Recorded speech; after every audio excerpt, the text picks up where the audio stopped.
January 22, 1943. A 27-year-old lieutenant crouches in the ruins of a Japanese bunker, peering through a scope his fellow officers had mocked for 6 weeks. John George, Illinois state shooting champion. 0 confirmed kills. His commanders called his rifle a toy. Other soldiers called it his mail-order sweetheart. And somewhere out there, 11 Japanese snipers were hunting American soldiers like prey. George wasn't supposed to be here with this weapon.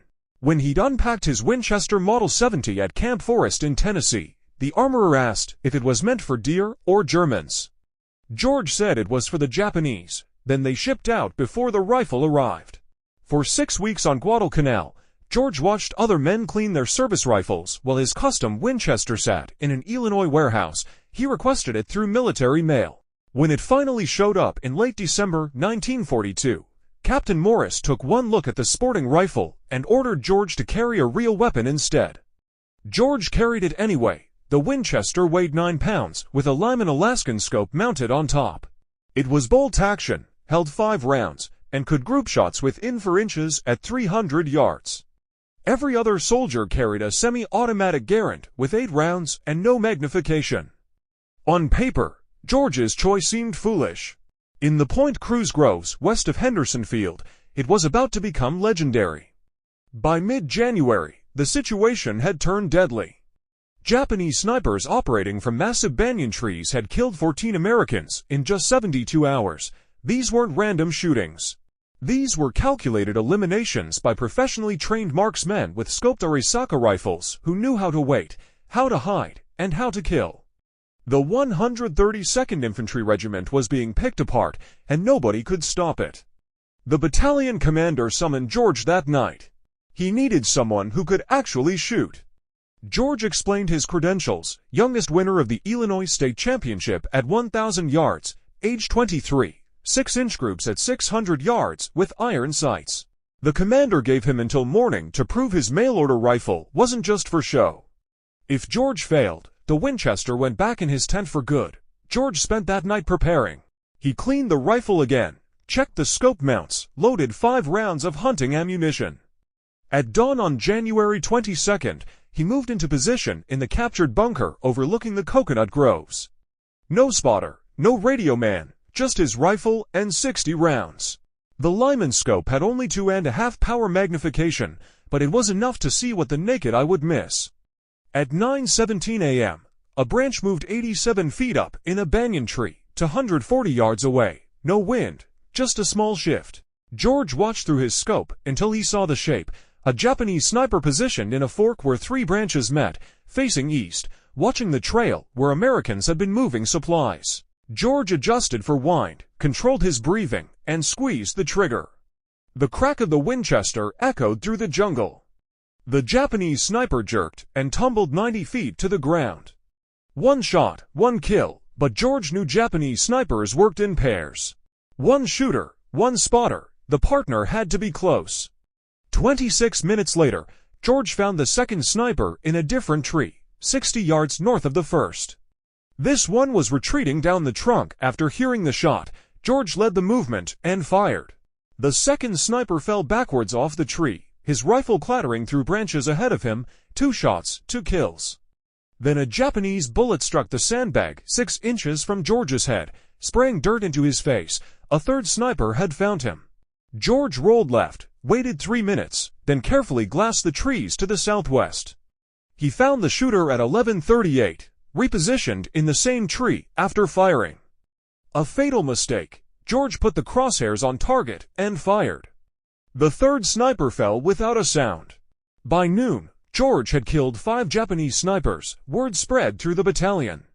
The men who'd mocked his sporting rifle now wanted to watch him work. George refused. Spectators drew fire. Captain Morris, the same officer who'd ordered him to leave the Winchester in his tent, now wanted George back in position at dawn. The mockery had evaporated. January 23rd brought rain and mortar. George killed his 6th sniper at 290 yards, the longest shot yet. The Japanese had learned his capabilities and adapted. Minutes later, mortar rounds began walking toward his position. They triangulated him based on muzzle flash. George grabbed his rifle and sprinted north as explosions destroyed the bunker he'd occupied seconds before. He relocated to a fallen tree and resumed hunting. The Japanese sent more snipers that afternoon, but now they were hunting him back. This had become a duel. George killed his 7th sniper at 2:23 p.m., his 8th at 3:41 p.m. The 8th had climbed 94 feet up a banyan for concealment, but the height created a silhouette against the sky when the sun angle shifted. By nightfall, George had fired 12 rounds total and killed 8 snipers with 4 misses. Captain Morris gave him his orders: continue operations at dawn. George cleaned his Winchester that night and did the math. 11 Japanese snipers had been operating in point crews, 8 were dead. 3 remained, and those 3 would be the best, the ones who'd survived the longest. And now they knew exactly what George looked like and what rifle he carried. Day 3 started with heavy rain. George used the delay to relocate to a cluster of rocks the Marines had used as a machine gun nest. At 8:17 a.m., he found sniper number 9 in a palm tree, only 40 feet up. Too easy, George stopped himself from firing. The position was too obvious. This had to be bait. He spent 11 minutes glassing surrounding trees until he found the real threat, a Japanese sniper 91 feet up in a banyan tree, perfectly concealed, watching George's previous position at the fallen tree. They'd set a trap. George aimed at the decoy and fired, immediately swinging his rifle toward the banyan. The real sniper turned toward the sound. George fired before the man could fully reposition. 2 shots, 2 kills, but he'd revealed his position. Japanese machine gun fire raked the rocks 6 seconds after George evacuated. He relocated to a shell crater partially filled with rainwater and settled in with water up to his chest. 10 confirmed kills, 1 remaining sniper, the best of the best. At 9:47 a.m., George realized his mistake. The 11th sniper wasn't in the trees. He was on the ground, crawling toward George's last known position through the undergrowth. George watched through his scope as the man approached the rocks, then moved into the machine gun nest facing east, his back exposed. But George hesitated. No experienced sniper would remain in such an exposed position. This had to be another trap. George expanded his awareness and found it. A second Japanese soldier 70 yards northwest behind a fallen tree trunk, rifle aimed toward where George should have been hiding. 2 men, not 1, the final 2 snipers working together. George submerged deeper into the water until only his eyes remained above the surface. At 10:13, both Japanese soldiers stood up and began moving east, executing a sweep to find him. Their backs were now exposed. George rose from the water, aimed at the closer soldier 42 yards away, and fired. The man dropped.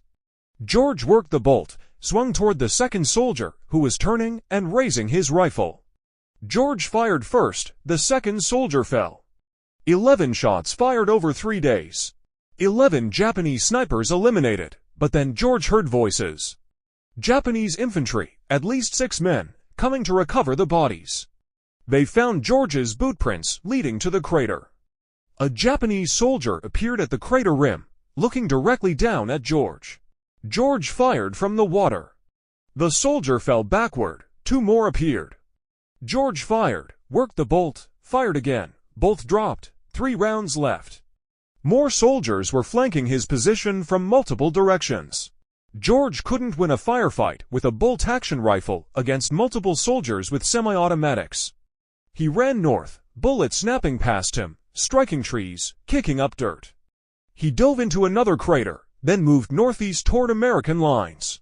At 11:13 a.m., he reached the perimeter and reported to Captain Morris. 14 Japanese snipers and soldiers killed over 4 days. Morris asked about the rifle. George said it was functional, but needed cleaning. Morris told him to rest. But hours later, word came from division headquarters. The regimental commander wanted to see George with one question: could he train other men to do what he'd done? George said yes, with one condition. He wanted to keep his Winchester. The request was approved. Division provided 14 Springfield rifles with scopes for the men George would train. By February 9th, George's newly created sniper section had killed 74 enemy soldiers. 0 American casualties during sniper operations. Then George was shot in the left shoulder on February 7th. The bullet passed through muscle without hitting bone. He was evacuated to a field hospital. While he recovered, orders arrived for a new mission in Burma. Something classified. George volunteered. By March, he was on a transport ship heading west with his Winchester packed in the cargo hold. The mission was Merrill's Marauders, 5,307 men, tasked with a brutal march through northern Burma to capture Kairna airfield. George used his Winchester only 7 times during 3 months of operations. Most combat in Burma was close-range ambushes where scoped rifles offered little advantage. The campaign was devastating. Disease killed more men than bullets. By late May, fewer than 3,000 remained combat effective. George survived Burma and returned to the United States in July 1944, promoted to captain and assigned to training duties at Fort Benning. He never fired his Winchester in combat again. After the war, George attended Princeton, graduated with highest honors, studied at Oxford, then spent years in British East Africa before joining the State Department as a consultant on African affairs. In 1947, George wrote a technical manuscript documenting jungle warfare weapons and tactics. A friend at the National Rifle Association convinced him to publish it. The book, titled Shots Fired in Anger, became a classic among firearms enthusiasts and military historians. It's still in print today. John George died on January 3, 2009, at age 93. His Winchester Model 70 was donated to the National Firearms Museum in Virginia, where it sits in a display case. Most visitors walk past without stopping. It looks like any vintage hunting rifle. But it's not. It's the weapon that proved a state champion with a mail-order scope could outshoot professionally trained military snipers. The rifle that cleared Point Cruz in 4 days when an entire battalion couldn't do it in 2 weeks. The rifle that changed how the American military thought about precision marksmanship. What started as mockery became legend, and the toy rifle became a game changer.